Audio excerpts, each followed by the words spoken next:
देखो यार, अगर तुम लोग शेन मैकमैन के फैन हो तो ये वीडियो तुम्हारे लिए होने वाले गए, क्योंकि एईडब्ल्यू में शेन मैकमैन के डेब्यू टॉक को लेकर बैक स्टेज से काफी बड़ी रिपोर्ट आ चुकी है। डब्ल्यूडब्ल्यूई के रेनी पकेट को एईडब्ल्यू से ब्लॉक करने को लेकर रेनी पकेट ने काफी बड़ा खुलासा कर दिया है। मैट टेवन और माइक बेनेट के एईडब्ल्यू में फ्यूचर प्लान को लेकर एईडब्ल्यू से काफी बड़ी रिपोर्ट आ चुकी है। तो गाइज वहीं एलायंस के टीएनए पर डेब्यू करने के बाद एलायंस का कॉन्ट्रैक्ट सिचुएशन कंफर्म हो चुका है। तो गाइज चलिए बिना किसी देरी के शुरू करते हैं इस वीडियो को। और सबसे पहले बात करेंगे एईडब्ल्यू के इस हफ्ते डायनामाइट के व्यूअरशिप की। बात करें अगर यहाँ पर एईडब्ल्यू के डायनामाइट के व्यूअरशिप की, तो गाइज ये बात तो आप सभी को याद होगी। लास्ट वीक जब एईडब्ल्यू ने उनका डायनामाइट किया था तो एईडब्ल्यू के डायनामाइट को करीबन 5,79,000 व्यूअरशिप मिली थी, जो एईडब्ल्यू की एक लो व्यूअरशिप थी। बट यहीं लास्ट वीक डायनामाइट के 5,79,000 व्यूअरशिप के बाद अब इस हफ्ते का एईडब्ल्यू का डायनामाइट शो व्यूअरशिप के मामले में लास्ट वीक के मुकाबले भी फ्लॉप रहा है,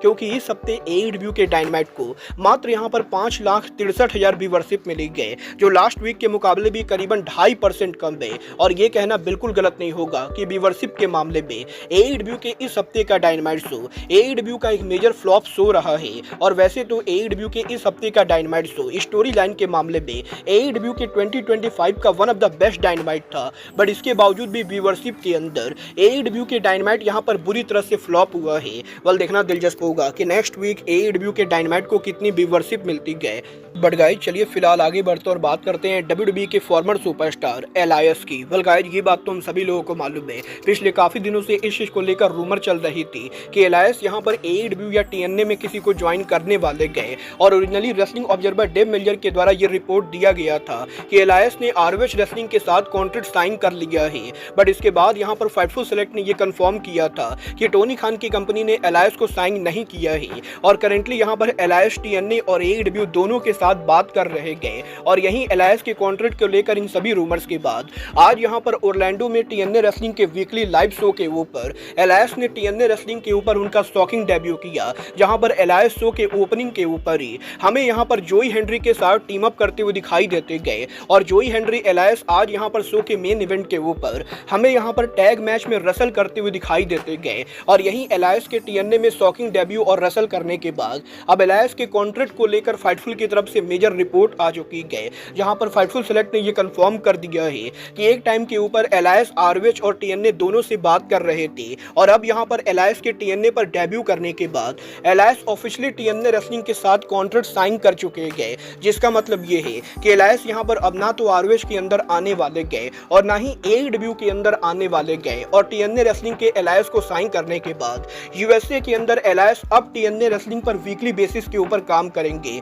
मुझे पर्सनली एलायंस का डिसीजन काफी सही लगता है, क्योंकि मुझे यहाँ पर नहीं लगता है कि एईडब्ल्यू कंपनी के अंदर एलायंस को उस लेवल की बुकिंग मिलेगी जिस लेवल की बुकिंग यहाँ पर टीएनए एलायंस को दे सकती है। मैं पर्सनली टीएनए रेसलिंग को पहले की तरह फॉलो नहीं करता हूँ, बट गाइस डेफिनेटली आज यहाँ पर टीएनए के शो को वीकली लाइव देखने के बाद मैं यहाँ पर अब टीएनए रेसलिंग को फॉलो करने वाला हूँ, क्योंकि मुझे पर्सनली टीएनए के शोज यहाँ पर पहले के मुकाबले अब यहाँ पर काफी ज्यादा बेटर लग रहे हैं। बट गाइस चलिए फिलहाल आगे बढ़ते और बात करते हैं मैट टेवन और माइक बेनेट के एईडब्ल्यू में फ्यूचर की। गाइस यहाँ पर ये बात तो हम सभी लोगों को मालूम है, 2024 में मैट टेवन और माइक बेनेट वीकली बेसिस के ऊपर हमें यहाँ पर एईडब्ल्यू के डायनामाइट और कोलिजन पर रेगुलर देखने को मिल रहे थे। और लगभग पूरे साल के अंदर मैट टेवन और माइक बेनेट हमें यहाँ पर रॉड्रिक स्ट्रॉन्ग के साथ अनडिस्प्यूटेड किंगडम फैक्शन के अंदर देखने को मिले। बट यही 2025 में ओरिजिनल अनडिस्प्यूटेड किंगडम के रियूनाइटेड होने के बाद अब एईडब्ल्यू के अंदर हमें यहाँ पर लंबे टाइम से माइक बेनेट और मैट टेवन देखने को नहीं मिलेंगे।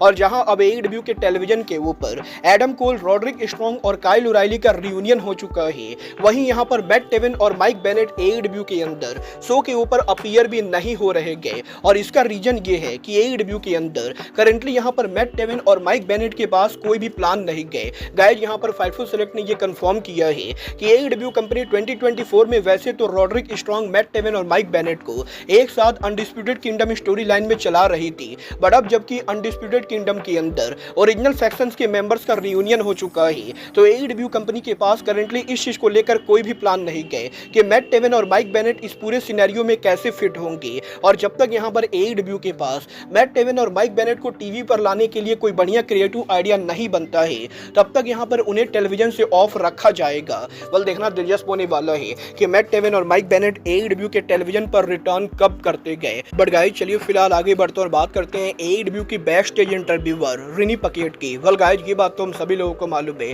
रिनी पकेट के AEW कंपनी को ज्वाइन करने के 3 साल पहले ही रिनी पकेट के हस्बैंड जॉन मॉक्सली AEW को ज्वाइन कर चुके थे। और AEW के पहले शो 2019 डबल और नथिंग के ऊपर शो के मेन इवेंट पर जॉन मॉक्सली का शॉकिंग डेब्यू हुआ था। और यहीं AEW में जॉन मॉक्सली के डेब्यू के टाइम रिनी पकेट एग्जैक्टली कहां थी, इसको लेकर रिनी पकेट ने बड़ा खुलासा किया। वहां पर इस हफ्ते रिनी पकेट के लेडीज पॉडकास्ट के ऊपर रिनी पकेट ये रिवील करती गए कि जब यहां पर आज से करीबन 5 साल पहले 2019 में मॉक्सली ने AEW के ऊपर डेब्यू किया था, उस समय ओरिजिनली रिनी पकेट भी वेगास एरिया के अंदर थी। और उस समय जॉन मॉक्सली और रिनी पकेट वेगास के अंदर रहते थे। और ओरिजिनली जब मॉक्सली ने उनके डेब्यू के बारे में रिनी पकेट को बताया था, तो रिनी पकेट भी यहाँ पर AEW के शो पर आना चाहती थी और वो यहाँ पर मॉक्सली के डेब्यू को देखना चाहती थी। बट जैसे ही WWE के मैनेजमेंट को पता चला कि जॉन मॉक्सली AEW पर डेब्यू कर रहे गए और रिनी पकेट उस शो के ऊपर देखने के लिए जाना चाहते गए, तो WWE के मैनेजमेंट ने रिनी पकेट को ये बिल्कुल ही क्लियर कर दिया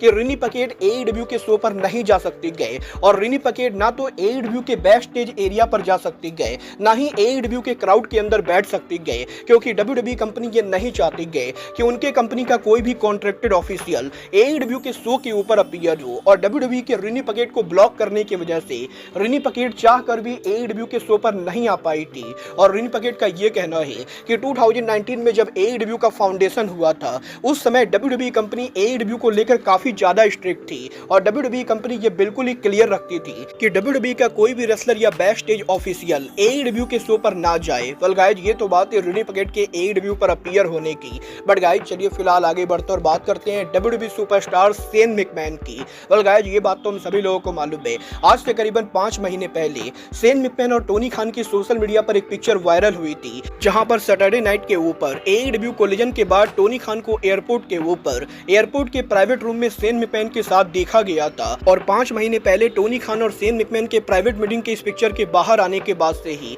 शेन मैकमैन के AEW में डेब्यू के काफी सारे रूमर्स चले थे, जिसके बाद की एक टाइम के ऊपर एयरपोर्ट के ऊपर शेन मैकमैन को यंग बस के साथ भी देखा गया था। और तब से ही इस चीज को लेकर रूमर चल रही थी कि शेन मैकमैन AEW कंपनी पर आने वाले गए और AEW के अंदर शेन मैकमैन पॉसिबली उनका डेब्यू करेंगे। बट अब यहाँ पर इस पूरी स्टोरी को 5 महीने बीत जाने के बाद भी अब जबकि शेन मैकमैन AEW पर नहीं आए गए, तो इस हफ्ते WWE के लेजेंड कोचमैन के द्वारा शेन मैकमैन के AEW मीटिंग को लेकर बड़ा खुलासा किया गया, जहां पर जॉनथन कोचमैन के लेटेस्ट पॉडकास्ट के ऊपर जॉनथन कोचमैन का ये कहना है कि उन्हें यहां पर रिसेंटली शेन मैकमैन के करीबी लोगों से ये पता चला कि टोनी खान और शेन मैकमैन के बीच में जो 2 घंटे की मीटिंग हुई थी, उस मीटिंग के अंदर Shane McMahon actually AEW company को ज्वाइन करने को लेकर बातें कर रहे थे। और टोनी खान और शेन के उस मीटिंग के अंदर शेन मैकमैन ने टोनी खान से ये कहा था कि वो AEW कंपनी पर आकर AEW कंपनी को रन करना चाहते गए और वो AEW के अंदर ना कि कंपनी की स्टोरी लाइन को रन करना चाहेंगे, बल्कि वो AEW कंपनी के अंदर इक्विटी लेना चाहते गए। और गाइस यहाँ पर कोचमैन का ये दावा करना है कि शेन मैकमैन AEW कंपनी के अंदर शेयर लेना चाहते थे और वो यहाँ पर टोनी खान के साथ AEW कंपनी को रन भी करना चाहते थे। बट जैसे ही शेन मैकमैन ने ये बात कही कि वो AEW को ज्वाइन करने के लिए AEW कंपनी का शेयर लेना चाहते गए, तो टोनी खान ने आइडिया को उसी समय ड्रॉप कर दिया। और कोचमैन का ये कहना है कि टोनी खान AEW कंपनी का शेयर खुद के अलावा और किसी को भी नहीं देना चाहते गए और इसीलिए यहाँ पर टोनी खान ने शेन मैकमैन को AEW पर नहीं लाया। वेल कोचमैन के इस रिपोर्ट के सामने आने के बाद अब फाइटफुल सेलेक्ट ने भी फाइनली इस पूरी स्टोरी को कवर किया, जहां पर फाइटफुल सेलेक्ट का ये कहना है कि डेफिनेटली यहाँ पर टोनी खान और शेन के मीटिंग के अंदर शेन मैकमैन सच में AEW कंपनी में आना चाहते थे और शेन मैकमैन AEW की बुकिंग को टेक ओवर करना चाहते थे, जहां पर शेन मैकमैन टोनी खान से ये चाहते थे कि टोनी खान यहाँ पर शेन मैकमैन को AEW का बुकिंग पावर दे और शेन मैकमैन AEW के सोच को उनके हिसाब से बुक करे। बट इसके अलावा शेन मैकमैन AEW के अंदर